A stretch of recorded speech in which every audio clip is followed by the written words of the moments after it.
The drizzly evening of August 15, 2024, wrapped Portland, Oregon in a misty veil, the downtown streets alive with the hum of the Portland Farmers Market's summer night event, the air rich with the scent of grilled marionberry skewers, fresh, lavender bouquets, and the earthy tang of the Willamette River nearby. Fairy lights twinkled above the market stalls along Southwest Park Avenue, where James Carter, 39, a former Marine turned cybersecurity analyst at Pacific Cyber Innovations, stood in the fluorescent-lit bathroom of the company's office in the Pearl District. His 6'3" frame hunched over the sink, splashing cold water on his face, his dark hair damp with sweat, his green eyes bloodshot from a migraine that had tormented him all day.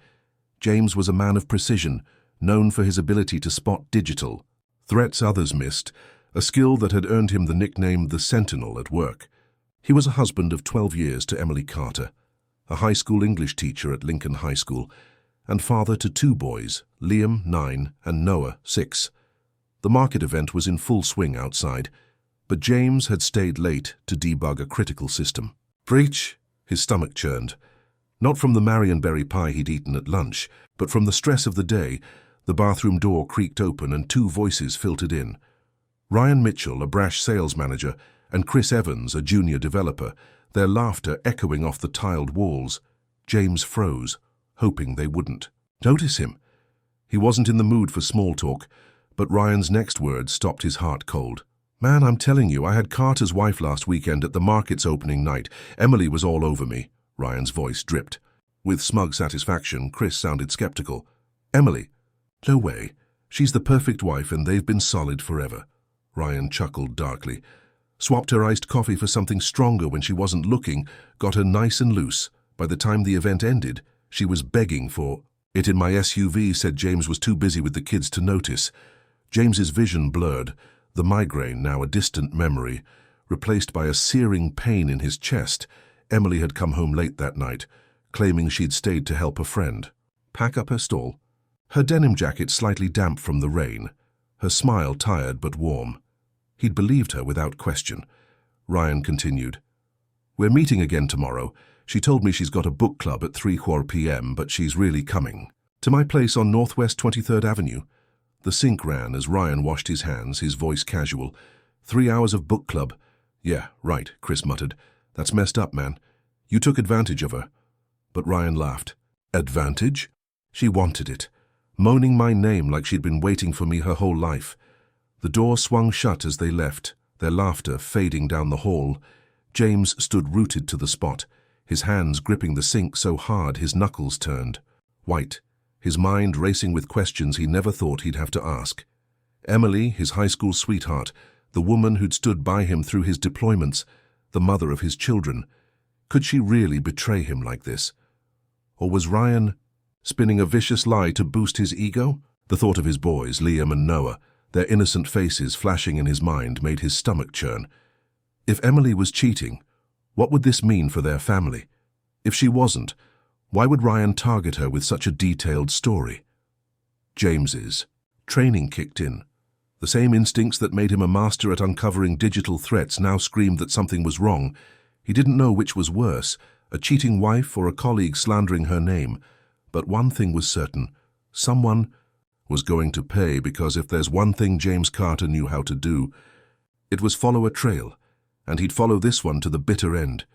No matter where it led, the betrayal, real or fabricated, had just ignited a fire in him, a fire that would burn through the artsy streets of Portland, a fire that would change everything in this Pacific Northwest city, a fire that would leave him with nothing but the bitter taste of heartbreak, a heartbreak that would fuel his resolve, a heartbreak that would lead to a reckoning under the Oregon sky. The morning after James Carter overheard Ryan's devastating boast on August 15, 2024, Portland, Oregon, woke to a gentle drizzle, the city's streets slick with rain, the air carrying the scent of wet pavement, roasted coffee from nearby Stumptown, coffee roasters, and the faint sweetness of marionberries from the previous night's farmers market. The Pearl District buzzed with early risers heading to yoga studios and artisanal bakeries, but inside the Carter family's cozy craft style, home on Northeast Alberta Street, James sat at the kitchen table, his 6'3" frame hunched over an untouched cup of black coffee. his dark hair disheveled, his green eyes hollow with a sleepless night. The weight of Ryan's words, "I had Carter's wife last weekend at the market's opening night," pressed down on him like a physical force. Emily Carter, his wife of 12 years, was in the next room, humming softly as she packed Liam and Noah's lunches, peanut butter and jelly sandwiches, apple slices, and homemade oatmeal cookies. Her auburn hair tied back in a loose bun, her hazel eyes bright with the morning routine. She seemed so normal, so loving, but James's mind was a storm of doubt. He replayed the opening night of the Portland Farmers Market in his head a week ago. The event had been a community staple, with live folk music, food stalls, and a beer garden. James had been there with Emily, Liam, and Noah, the boys running through the crowd with marionberry-stained fingers laughing as they chased each other around the market's fountain. Emily had worn a denim jacket over a white sundress, her laughter bright as she sampled lavender lemonade with James. But halfway through the evening, James had been called away. An urgent system alert from Pacific Cyber Innovations about a potential data breach. He'd left for the office, kissing Emily on the forehead. "I'll be back in an hour. Keep the boys out of trouble," he'd said. She'd smiled, squeezing his hand. "We'll be fine. Don't work too hard." When he returned, the market was winding down. Emily was sitting on a picnic blanket with Ryan, their boss, Ethan Brooks, and Ethan's wife, Claire, a local artist. They were sharing a plate of grilled corn, Emily's denim jacket draped over her shoulders, her cheeks flushed from the cool night air. Nothing seemed amiss. She'd been engaged in conversation with Claire, laughing about a shared love for Jane Austen novels Ryan had. Left the group shortly after James arrived, his smirk lingering as he walked away. James had asked Emily if everything was okay, and she'd smiled, her hazel eyes warm. "I missed you. Let's get the boys home," she'd said, her hand slipping into his. The interaction had felt so normal, so quintessentially them. But when they got home after tucking Liam and Noah into bed, Emily had initiated intimacy, a rarity for a late night after a busy event. She'd been unusually passionate, her hands urgent, her kisses deeper than usual, her auburn hair spilling over the pillow as she whispered, "I love you, James." At the time, James had chalked it up to the magic of the evening, the music, the market, the 2 glasses of Pinot Gris she'd mentioned having. But now, in the harsh light of Ryan's words, he wondered if it had been guilt driving her. A desperate attempt to wash away Ryan's touch with his own. The days that followed the market had shown no cracks in Emily's behavior. She'd been the same devoted wife and mother, helping Liam with his math homework, reading Noah bedtime stories, planning a family hike to Forest Park. Their conversations flowed as always, filled with the mundane beauty of their life together. She'd even baked James's favorite marionberry cobbler, her hands dusted with flour as she'd kissed him in the kitchen. "For my favorite cybersecurity hero," she'd teased.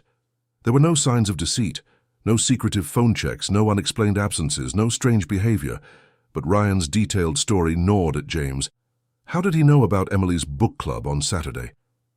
She hadn't even mentioned it to James until this morning, when she'd casually said over breakfast, "I've got book club tomorrow at 3, might be a long one. We're discussing Pride and Prejudice." Her voice light, her smile genuine. James's heart sank. The timing matched Ryan's claim perfectly. The coincidence was too stark, too cruel.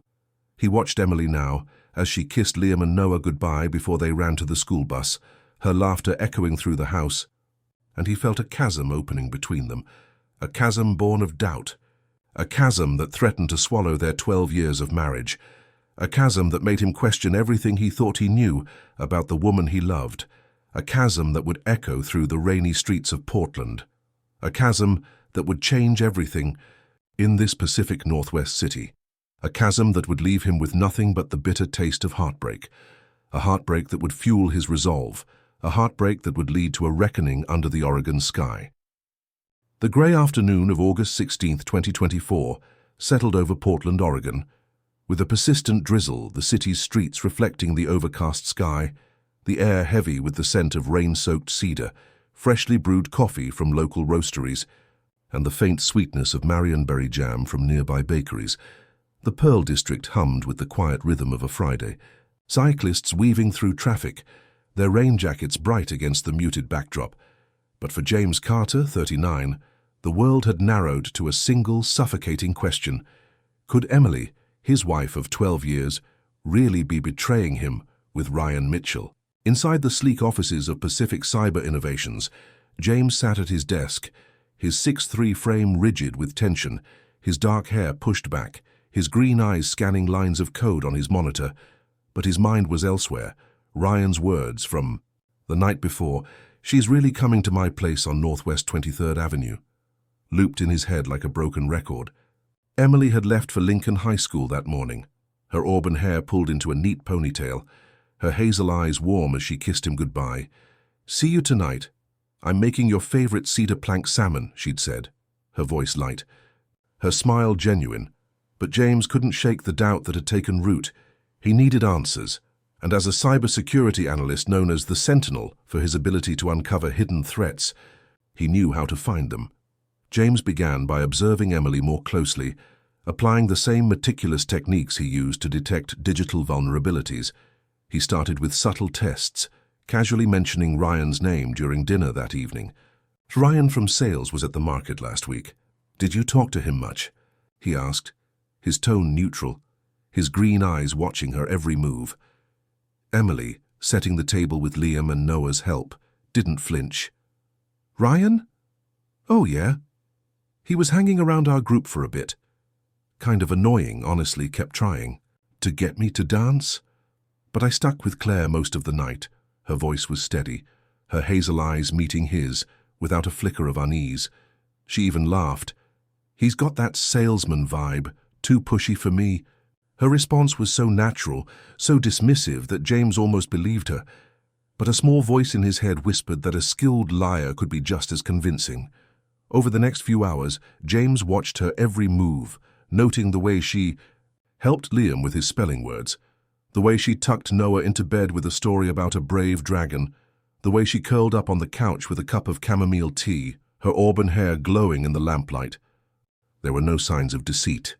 No secretive glances at her phone, no nervous tics, no unexplained excuses to leave the room. But when James asked about her plans for Saturday, her answer sent a chill down his spine. "Book club at 3 Q. I told you this morning, right?" "We're at Powell's Books this time, discussing Pride and Prejudice," she said, her voice casual as she scrolled through her phone for a recipe. The timing matched Ryan's claim perfectly, and the location. Powell's Books, a Portland institution just blocks from Northwest 23rd Avenue, made James's stomach twist. Was it a coincidence or a carefully crafted alibi? He pushed further. "Powell's, huh? That's a fun spot. Who's hosting?" Emily looked up, her hazel eyes bright. "Oh, my friend Sarah. She's been dying to host since she joined the club. Might run a bit late, though. We're pairing the discussion with a wine tasting." Her answer was seamless, but James's training kicked in, noting the tiniest pause before she mentioned Sarah, a pause so brief it could mean nothing or everything that night, as Emily slept beside him, her steady breathing a stark contrast to his racing thoughts. James lay awake, his mind a battlefield of trust and suspicion. He thought of Liam and Noah, their innocent laughter, their trust in their parents' love, and the thought of their family breaking apart made his chest ache. He needed more than gut feelings. He needed evidence. James began to dig deeper, checking Emily's phone while she showered the next morning. Her passcode, Liam's birthday, unlocked it easily. There were no suspicious texts, no hidden apps, just messages with her book club group about Pride and Prejudice, and a reminder for the wine tasting. But the absence of evidence only fueled his paranoia. A skilled cheater would know how to cover their tracks. He thought of Ryan's smug face, the way he'd laughed as he bragged about Emily, and anger surged through him. James knew he couldn't confront her without proof. Not after 12 years of marriage. Not with 2 boys who deserved a stable home, he had to be sure. And to be sure, he'd have to go further. To follow the trail wherever it led. A trail that would wind through the rainy streets of Portland. A trail that would change everything in this Pacific Northwest city. A trail that would leave him with nothing but the bitter taste of heartbreak. A heartbreak that would fuel his resolve. A heartbreak that would lead to a reckoning under the Oregon sky. The morning of August 17th, 2024, dawned in Portland, Oregon, with a soft, persistent rain. The city's streets glistening under a gray sky, the air carrying the scent of damp earth, roasted coffee from local cafes, and the faint tang of the Willamette River. The Pearl District was quiet, save for the occasional cyclist braving the drizzle, their tires hissing on the wet pavement. But for James Carter, 39, the day held a weight far heavier than the weather. His 6'3" frame stood in the garage of his northeast Alberta Street home, his dark hair pushed back, his green eyes sharp with determination. The doubt that had consumed him since overhearing Ryan Mitchell's boast 2 nights ago, "She's really coming to my place on Northwest 23rd Avenue, had solidified into a plan. James, a cybersecurity analyst at Pacific Cyber Innovations, known as the Sentinel for his ability to uncover hidden threats, was now turning his skills on his own life. He couldn't live with the uncertainty of Emily's fidelity, not after 12 years of marriage, not with Liam, 9, and Noah, 6. Depending on their family's stability, he needed the truth, and he'd get it with the same precision he applied to his work. James started by pulling strings at the office, requesting access to a company surveillance van under the guise of testing new security software for a client. The van was equipped with discrete cameras, GPS trackers, and voice-activated recording devices, tools he'd used before to catch corporate hackers, but now they'd serve a far more personal purpose. He spent the morning in the garage, installing a GPS tracker on Emily's Subaru Outback, the car she'd drive to her supposed book club at Powell's Books. He slipped a tiny microphone into the lining of her favorite leather purse, the one she always carried on weekends. Every move was methodical, his hands steady despite the storm in his chest. He then drove to Northwest 23rd Avenue, Ryan's upscale neighborhood, lined with trendy boutiques, coffee shops, and Victorian-style apartments. James parked the surveillance van across from Ryan's building, a sleek 3-story complex with ivy climbing its brick facade. He adjusted the cameras to focus on the entrance, programming them to record automatically from 2 p.m. to 6 p.m., the window of Emily's book club. But before finalizing his setup, James needed to confirm Ryan's story. He called Chris Evans, the junior developer who'd been with Ryan in the bathroom under the pretense of discussing a project. "Hey Chris, let's grab coffee. I need your input on the new encryption protocol," James said, his voice calm, betraying none of the turmoil inside. They met at a small cafe on Northwest 21st Avenue, the air thick with the scent of espresso and rain. Chris, lanky with a nervous energy, fidgeted with his cup as James leaned in, his green eyes piercing. "I know what Ryan said about Emily. I was in the bathroom that night," James said, his voice low but firm. Chris's face paled, his Adam's apple bobbing as he swallowed hard. "Look, James, I don't know if it's true. Ryan talks a big game, you know that," Chris stammered. But James pressed. "He gave specifics about Saturday. What exactly did he say?" Chris hesitated, then sighed. "He said Emily's meeting him at his place at 3:15 after her book club. He bragged about how she's been texting him to set it up." James's stomach twisted. Emily hadn't mentioned texting Ryan, and her phone had shown no such messages. But the detail added a new layer of doubt. He recorded the conversation on his phone, the first piece of evidence in his growing file. With Chris's confirmation, James returned to the van, finalizing the setup with clinical precision. He tested the microphones in Emily's purse and car, ensuring they transmitted clearly to the van's recording system. Everything was set to operate in stealth mode. No lights, no signals, just silent, invisible surveillance as he worked. Memories of Emily flooded his mind, her laughter at the farmer's market, the way she'd kissed him that morning, the way she'd looked at him on their wedding day. Her hazel eyes full of love, but those memories were tainted now, poisoned by the possibility of betrayal. James thought of Liam and Noah, their innocent trust in their parents, and the thought of their family shattering made his hands tremble. He drove to Powell's Books next, the iconic bookstore bustling with Saturday shoppers. He walked through the aisles, pretending to browse, but his eyes scanned for a spot to park the van later, a spot with a clear view of the entrance. He needed to see if Emily would really go to her book club, or if she'd head to Ryan's instead. The stakes were higher than any case he'd ever worked. This wasn't just a job. It was his life, his family, hanging in the balance, a balance that would tip in the rainy streets of Portland, a balance that would change everything in this Pacific Northwest city, a balance that would leave him with nothing but the bitter taste of heartbreak, a heartbreak that would fuel his resolve. The evening of August 16th, 2024, cast a soft, rainy glow over Portland, Oregon, the city's streets shimmering under streetlights, the air thick with the scent of wet pine, roasted coffee from nearby cafes, and the faint sweetness of Marionberry scones from a local bakery. The northeast Alberta street neighborhood was quiet, save for the gentle patter of rain on Kraft's rooftops. But inside the Carter family's cozy home, a storm of emotions brewed beneath the surface. James Carter, 39, sat on the living room couch, his 6'3" frame tense, his dark hair slightly damp from an earlier walk in the drizzle, his green eyes fixed on Emily as she moved through the house. Emily Carter, his wife of 12 years, had planned a special evening, her auburn hair loose around her shoulders, her hazel eyes sparkling with a warmth that felt both familiar and foreign. To James, "I thought we'd have a little date night," she said, her voice soft as she lit a few lavender-scented candles around the living room, their glow casting flickering shadows on the walls. She'd arranged for Liam, 9, and Noah, 6, to spend the night at their grandmother's house just a few blocks away. "I dropped the boys off after school. Mum was thrilled to have them," Emily explained, her smile mischievous as she poured 2 glasses of Willamette Valley Pinot Noir. "I ordered pizza for the kids, but I thought we could share this bottle and maybe reconnect." Her words were light, but they landed heavy on James, his mind racing with the surveillance plan he'd set for tomorrow, the GPS tracker on her car, the microphone in her purse, the cameras aimed at Ryan's apartment on Northwest 23rd Avenue. Emily sat beside him, her denim skirt brushing against his jeans, her hand resting on his knee. "You've been so stressed lately, with work and all. I wanted to do something nice for us," she said, her hazel eyes searching his.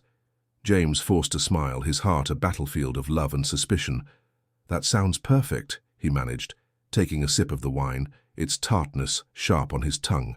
Emily leaned in, her lips brushing his cheek. "I've missed this, just us," she whispered, her breath warm against his skin. The evening unfolded with a tenderness that felt almost surreal. They shared the wine, reminisced about their early days, how they'd met at a high school football game, how James had proposed on a rainy hike in the Columbia River Gorge. Emily laughed, her auburn hair catching the candlelight. "You were so nervous that day, I thought you were going to drop the ring in the river," she teased, her hand squeezing his. But James's mind kept drifting to Ryan's words. "She was begging for it in my SUV, and the book club tomorrow that might be a lie." After dinner, Emily led him upstairs, her movements slow, deliberate. She'd changed into a black silk nightgown, a gift from their 10th anniversary, the fabric clinging to her curves as she turned to him. "I thought we could continue where we left off last week," she said, her voice low, her hazel eyes smoldering with desire. James's breath caught, his body responding despite the chaos in his mind. They made love with an intensity that felt both desperate and profound. Emily's hands were urgent, her kisses hungry, her auburn hair spilling over the pillow as she whispered, "I love you, James. Always." Her words were a dagger, cutting through the fog of doubt, but also deepening it. Was this genuine affection a reaffirmation of their bond, or a calculated distraction to throw him off her trail? James held her close, his hands tracing the familiar lines of her body, searching for clues in her touch, her kisses, her sighs. He wanted to believe in her love, to lose himself in the moment, but the investigator in him catalogued every detail. Her urgency, her whispered words, the way she clung to him afterward, all potential evidence to be weighed against whatever tomorrow would reveal. As they lay in the dark, Emily's head on his chest, her breathing slow and steady, James stared at the ceiling, his mind a whirlwind of hope and dread. He thought of Liam and Noah, their small voices asking for bedtime stories, their trust in their parents' love, and the thought of that love being a lie made his chest ache.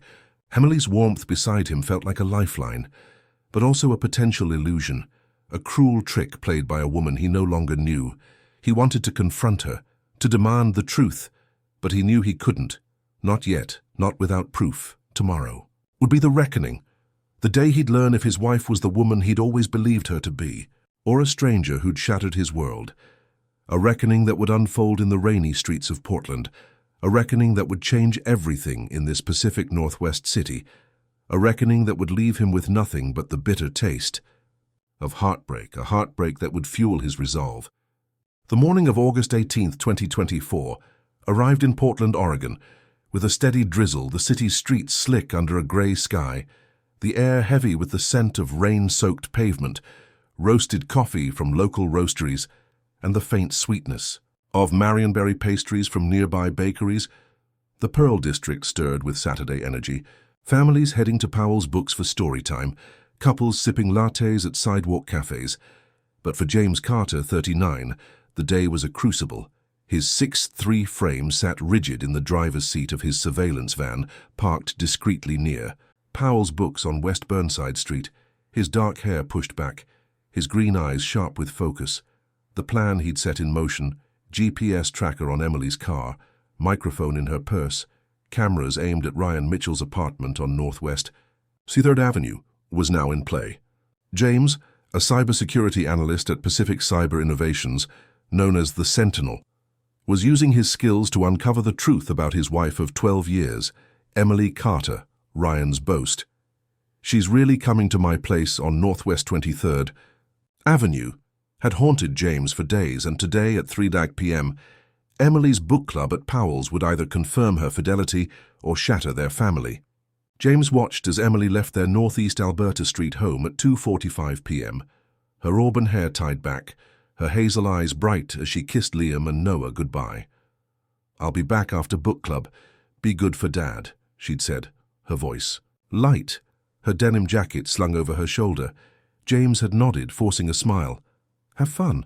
Say hi to Sarah for me," he'd replied, his heart pounding as she drove off in her Subaru Outback.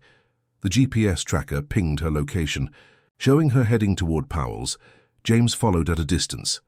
Parking the van in the spot he'd scouted yesterday, a spot with a clear view of the bookstore's entrance, at 2:55 p.m., Emily's car pulled into the Powell's parking lot. She stepped out, her leather purse, the one with the microphone, slung over her shoulder. She walked inside, joining a group of women in the Rose Room. James listened through the microphone, hearing Emily's voice. "I loved Elizabeth Bennet's wit in this chapter," her tone engaged, her laughter genuine as the group discussed Pride and Prejudice. For a moment, James felt a flicker of relief. Maybe she was telling the truth. But Ryan's words gnawed at him. "She's meeting me at 3:15. James glanced at his watch. It was 3:10. He switched to the live feed from the cameras at Ryan's apartment, his stomach in knots. At 3:14 p.m., a motion alert buzzed. Someone had approached Ryan's building. James's breath caught as he watched the feed. Ryan opened his door, a smirk on his face, and a woman stepped inside. She wore a long raincoat, her hair partially hidden by a scarf, but as she turned to enter, her profile was visible for a split second. James's heart stopped. It wasn't Emily. The woman was Claire Brooks, the wife of their boss, Ethan Brooks. James rewound the footage, freezing the frame. Claire's sharp features were unmistakable. The timeline clicked into place. Claire lived near Powell's, and her errand after book club must have been a cover to meet Ryan. James sat back, his mind reeling. Relief flooded through him like a tidal wave. Emily hadn't betrayed him. She was still in the Rose Room, her voice coming through the microphone as she laughed about Mr. Darcy's pride. But the relief quickly turned to rage. Ryan hadn't been sleeping with Emily. He'd been sleeping with their boss's wife. And he'd used Emily's name as a shield, knowing no one would believe he could seduce her, a perfect wife and mother, while simultaneously boosting his ego with a fake conquest. James's hands clenched into fists, his green eyes blazing with fury. He thought of the pain Ryan's lie had caused, the sleepless nights, the doubt that had poisoned his love for Emily, the fear of losing Liam and Noah's stable home. Ryan had played a dangerous game, and he'd picked the wrong man to target. James's training as the Sentinel kicked into high gear.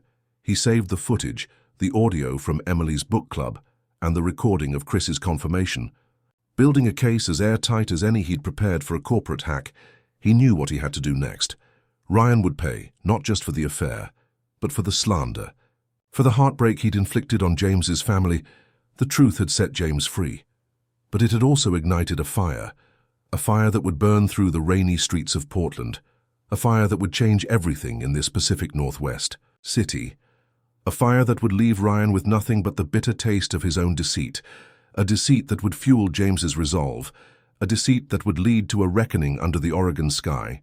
The afternoon of August 19, 2024, draped Portland, Oregon in a misty rain, the city's streets reflecting the gray sky, the air carrying the scent of wet asphalt, roasted coffee from local roasteries, and the faint sweetness of Marionberry. Tarts from nearby bakeries, the Pearl District buzzed with the quiet hum of a Monday. Professionals heading to lunch, cyclists weaving through traffic, but for James Carter, 39, the day was a battlefield.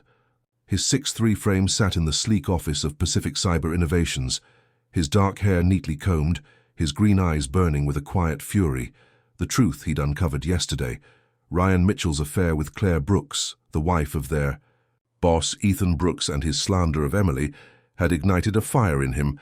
James, known as the Sentinel for his cybersecurity prowess, had spent the night compiling evidence, the surveillance footage of Claire entering Ryan's apartment, the audio of Emily at her book club, the recording of Chris confirming Ryan's boast.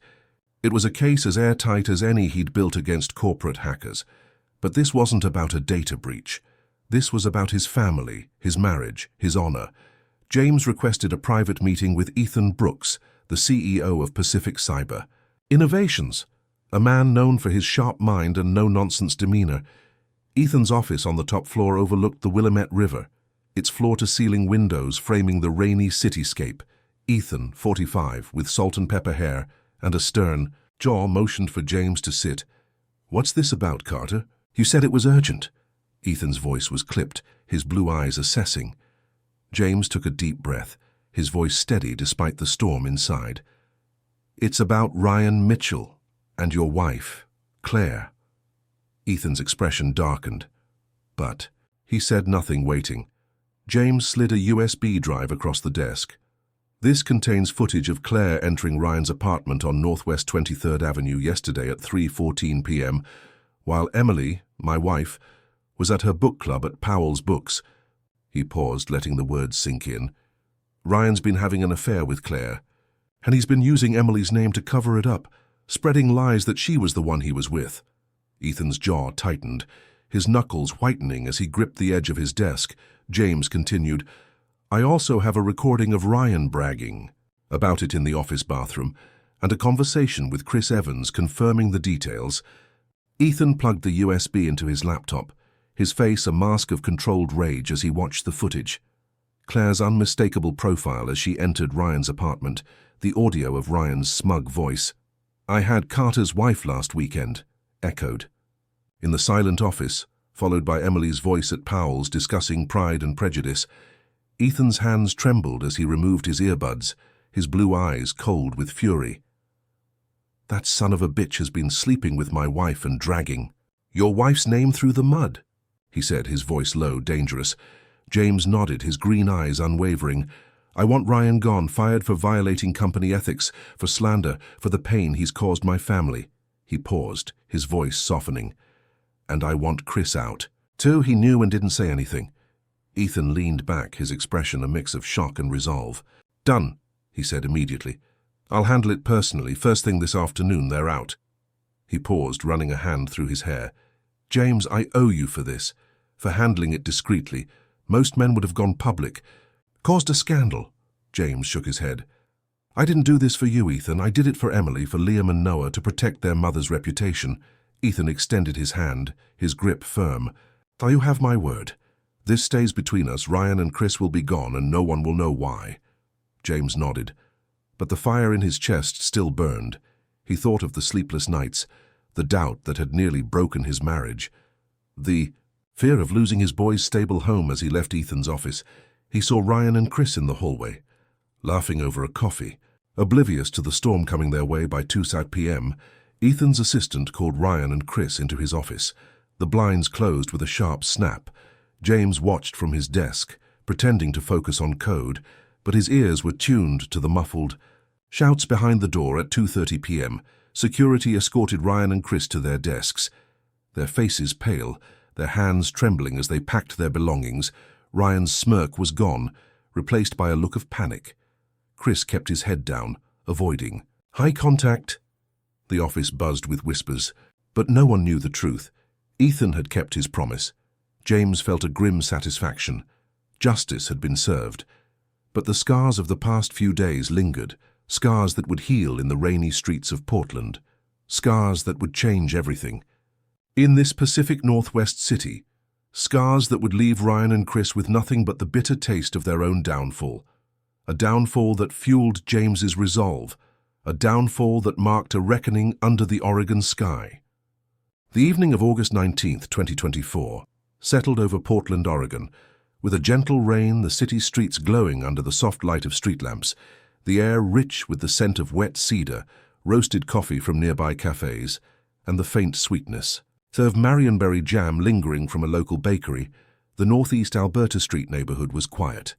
The patter of rain on Kraft's rooftops a soothing backdrop. But inside the Carter family's cozy home, a storm of emotions was about to break. James Carter, 39, sat at the kitchen table, his 6.3 frame tense, his dark hair slightly tousled, his green eyes heavy with the weight of the past few days.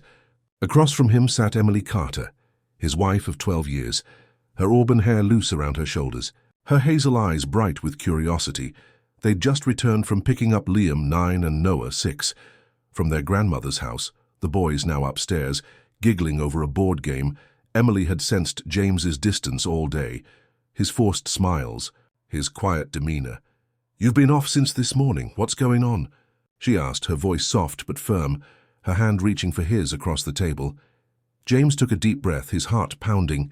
He'd faced down corporate hackers as the sentinel at Pacific Cyber Innovations. But this was harder. This was his marriage, his family. He slid a small digital recorder and a pair of earbuds across the table. "Before we talk, I need you to listen to this," he said, his voice low, steady. Emily's brow furrowed, confusion flickering in her hazel eyes, but she nodded, slipping the earbuds in. James watched her face as the recording played. Ryan Mitchell's smug voice from the office bathroom. "I had Carter's wife last weekend at the market's opening night," followed by the details of their supposed meeting at his apartment. On Northwest 23rd Avenue, Emily's expression shifted from confusion to shock, her hazel eyes widening, her hand flying to her mouth, then to rage, her cheeks flushing red as she yanked the earbuds out. "That lying bastard!" she hissed, her voice trembling with anger. "I never, not once, I was at Powell's with my book club discussing Pride and Prejudice." Tears welled in her eyes, her hands shaking as she looked at James. "Is this why Ryan and Chris were fired today? Because he spread these disgusting lies about me?" James nodded, his green eyes soft but resolute. "Partly," he said, his voice calm despite the emotion rising in his throat. "I heard them that night in the bathroom. I was there, Emily. And it broke me." Her eyes widened, realization dawning. "That's why you've been different," she whispered, her voice breaking. "You thought you believed him?" James shook his head, his hand reaching for hers. "I didn't want to believe him, but I had to know the truth. For us, for Liam and Noah." He paused, his voice steady. "I couldn't just ask you, if you were guilty. You might lie. If you were innocent, you'd never look at me the same. Knowing I doubted you." Emily's tears spilled over, her hazel eyes searching his. "So what did you do?" she asked, her voice barely above a whisper. James told her everything. The surveillance van, the GPS tracker on her car, the microphone in her purse, the cameras at Ryan's apartment. Her eyes grew wider with each detail. "The woman who went to Ryan's place wasn't you, Emily. It was Claire Brooks, Ethan's wife," he said, his voice firm. "Ryan was using your name to cover his affair with her, because he knew no one would believe he could seduce you. A perfect wife, a perfect mother." Emily's hand flew to her chest, her breath hitching. "Claire and Ryan?" she whispered, the pieces falling into place. "That's why they were fired." Tears streamed down her face, a mix of relief and hurt. "You really thought I might be cheating on you? After 12 years, after everything we've built?" James squeezed her hand, his green eyes glistening. "I trusted you, Emily, but I've spent my career watching people lie, even when every sign points to honesty. I needed evidence, not assumptions, to protect your reputation if you were innocent, to know the truth if you weren't." Emily wiped her tears, her expression softening. "Most men would have confronted me right away or believed the rumors without question," she said, her voice steadying. "You investigated. You fought for the truth, for us." She leaned across the table, her hand cupping his cheek. Never forget this, James. You're the only man I know who'd go this far to save our love, not destroy it. James pulled her into his arms, the weight of the past few days lifting. The rain outside a quiet witness to their reconciliation. A reconciliation that would heal in the rainy streets of Portland. A reconciliation that would change everything in this Pacific Northwest city. A reconciliation that would leave them stronger. A strength that fueled their love, a strength that marked a new beginning under the Oregon sky. The weeks following August 19, 2024, brought a crisp autumn chill to Portland, Oregon. The city's streets lined with golden leaves, the air carrying the scent of fallen foliage, roasted coffee from local roasteries, and the faint sweetness of Marionberry cider from nearby markets. The Pearl District transitioned into the cozy rhythm of fall. Families carving pumpkins, couples strolling through Saturday markets. But for the Carter family, the past month had been a whirlwind of change. James Carter, 39, stood on the porch of their northeast Alberta Street home, his 6'3" frame relaxed. For the first time in weeks, his dark hair catching the morning light, his green eyes reflecting a newfound peace. The storm of doubt and betrayal that had nearly torn his marriage apart had finally settled, leaving behind a stronger bond with Emily, his wife of 12 years. Ryan Mitchell's lies, claiming an affair with Emily while he was actually sleeping with Claire Brooks, the wife of their boss, Ethan Brooks, had been exposed, and justice had been swift. Ryan faced immediate consequences after his termination. From Pacific Cyber Innovations, Ethan, furious at the affair and the slander against Emily, ensured Ryan's professional ruin. A lawsuit for workplace harassment was filed against him, backed by James's airtight evidence, surveillance footage, audio recordings, and Chris's testimony. Ryan's reputation in Portland's tech scene crumbled. No company would touch him, and whispers of his deceit followed him like a shadow. He left the city within a month, his career in tatters, his smug demeanor replaced by a hollow defeat. Chris Evans, the junior developer, who'd known about Ryan's lies but stayed silent, also faced repercussions after his termination. He quietly left the tech industry, taking a low-profile job at a warehouse in Eugene. His silence had cost him his career, a lesson in the price of complicity. Claire Brooks, caught in the affair with Ryan, faced her own reckoning.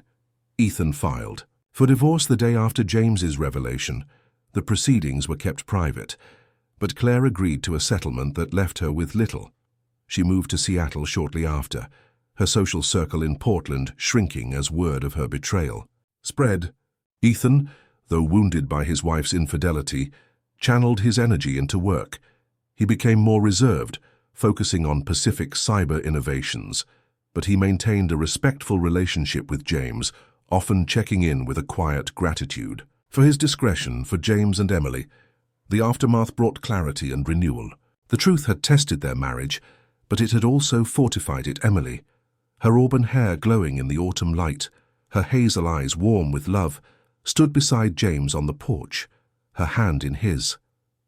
"I still can't believe how far you went to protect us," she said, her voice soft, a smile tugging at her lips. James squeezed her hand. "I'd do it again. For you. For Liam and Noah," he replied, his voice steady. The boys, now 9 and 6, ran through the yard, their laughter echoing as they kicked a soccer ball through the fallen leaves, their innocence untouched by the storm their parents had weathered. 2 months later, in late October 2024, the Carter family made a bold decision.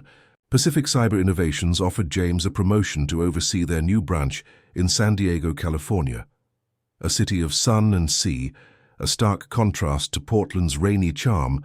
The move was a fresh start, a chance to leave behind the scars of the past. They packed their northeast Alberta Street home, the memories of doubt and reconciliation boxed up with their belongings. San Diego welcomed them with open arms. Their new home in La Jolla overlooked the Pacific Ocean, the sound of waves a constant backdrop. Liam and Noah, now enrolled in a local school, spent their weekends building sandcastles on the beach, their laughter mingling with the cries of seagulls. James and Emily walked hand in hand along the shore, the California sun warming their faces, their love stronger than ever. The ordeal had taught them the fragility of trust, but also its resilience, a resilience that would grow in the sunny streets of San Diego. a resilience that would change everything for their family, a resilience that would leave them with nothing but gratitude, a gratitude that fueled their future, a gratitude that marked a new chapter under the California sky. The morning of November 15, 2024, dawned bright and warm in San Diego, California. The sun casting golden rays over the Pacific Ocean, the air filled with the scent of salt water, blooming bougainvillea, and the faint tang of citrus from nearby. Groves, the La Jolla neighborhood, buzzed with the easy rhythm of coastal life, surfers catching early waves, families biking along the boardwalk, and seagulls soaring overhead. James Carter, 39, stood on the balcony of their new home overlooking the ocean. His 6'3" frame relaxed in a linen shirt, his dark hair ruffled by the sea breeze, his green eyes reflecting the shimmering water. The past 3 months had been a journey of healing. For the Carter family, the storm of doubt and betrayal that had rocked their lives in Portland, Oregon, Ryan Mitchell's lies about an affair with Emily, his real affair with Claire Brooks, and the fallout that followed, had faded into a distant memory. But the lessons it left behind were etched deep. Emily Carter, James's wife of 12 years, joined him on the balcony, her auburn hair glowing in the sunlight, her hazel eyes warm with a quiet strength.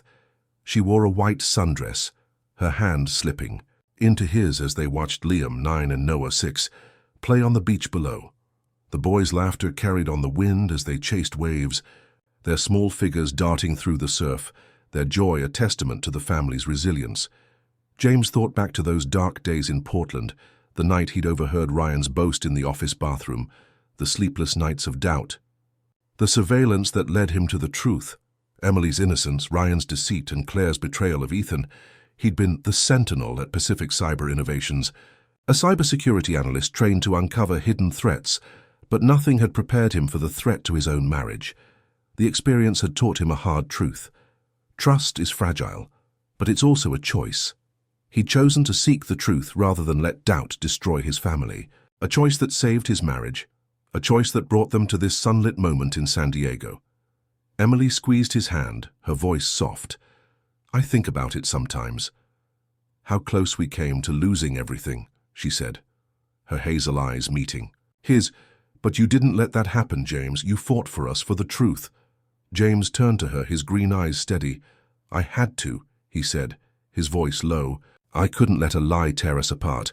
Not after everything we've built, not with Liam and Noah counting on us." He paused, a small smile tugging at his lips. "But it wasn't just about the truth. It was about us, about choosing to believe in you even when the evidence wasn't clear." Emily leaned her head on his shoulder, her auburn hair brushing his cheek. "That's what makes you different," she whispered. "You didn't just trust your instincts. You trusted in us, in our love." The words settled over James like a warm wave, washing away the last traces of doubt. He thought of his career, how his work as the sentinel had always blurred the lines between professional and personal. In Portland, those lines had vanished entirely. His skills had become a weapon to protect his family, and he didn't regret a single moment of it. The ordeal had shown him the power of truth, but also the power of love. A love that had weathered suspicion, a love that had emerged stronger, a love that now thrived in the sunny streets of San Diego. James and Emily stood together, watching their boys play, the ocean stretching endlessly before them. Liam called up from the beach, "Dad, Mom, come build a sandcastle with us."